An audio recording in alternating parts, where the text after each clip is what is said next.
We can make this easy for you. You will bring me what I need, or everything you call a life will end. It is the next big swing from Marvel, and it is the start of Phase 5 of the MCU. Ant-Man and the Wasp: Quantumania opens this weekend. Here to talk about whether that movie's any good and other things you should watch this weekend is film critic Grae Drake. Grae, great to see you.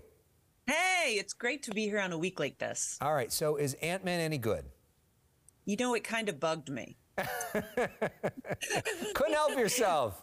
I know. I'll tell you, the thing about Ant-Man is that we love Paul Rudd. We love all these great supporting characters around him. But this is a very different vibe from the first movie. So it's not that same kind of dumb, charming thing that Ant-Man normally does. Now, all of the characters in the MCU have been through a lot.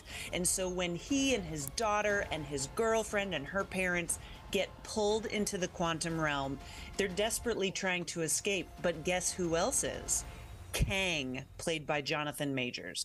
And we met him in the Loki TV series, and essentially he makes this thing work even when other things aren't. And so it's gorgeous to look at. There's plenty to like with great cameos and sensational after credit scenes, but the movie's a little bit more uneven than I was expecting. Okay, translation not that good. Okay, so now let's go to Your Place or Mine. Lots of star power in this one. This is a streaming option, right? Exactly. So over on Netflix, we get to see two charmers, Reese Witherspoon and Ashton Kutcher, who I've really missed seeing on the screen, by the way. And they're friends that do a house swap because Reese's character has big dreams and Ashton Kutcher's character is going to take care of her son. So they're never really in the same place at the same time, but they talk on the phone all the time, which was the first unrelatable thing about the movie. And it sort of gets so uneven without the two of these charming people together that the question is your place or mine, and you're sort of like, neither? So the awkwardness of them standing on that red carpet and having that famous picture, maybe it's because they didn't act together enough. They were always doing fake phone calls. Okay, this is the weirdest movie of the weekend. Winnie the Pooh. It's called Blood and Honey. Oh, yes, Alex. I needed to make sure that everybody watching knew that this was a thing that existed. Now, to be perfectly candid, I haven't seen it, and I am running to the theater because in this story, Christopher Robin has abandoned Winnie the Pooh and Piglet. They've become feral, and they're murdering people.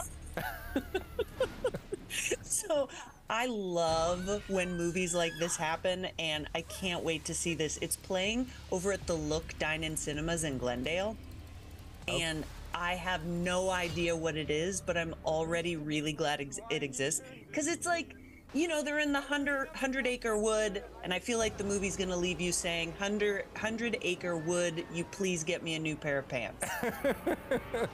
I'm not quite sure why this needed to be made, but good for them. My suggestion of the week on Paramount Plus, Star Trek Picard just debuted. It's everything Star Trek Next Generation fans like me have wanted. There are a lot of critics of the first two seasons. This is totally different. The whole Next Generation cast is great.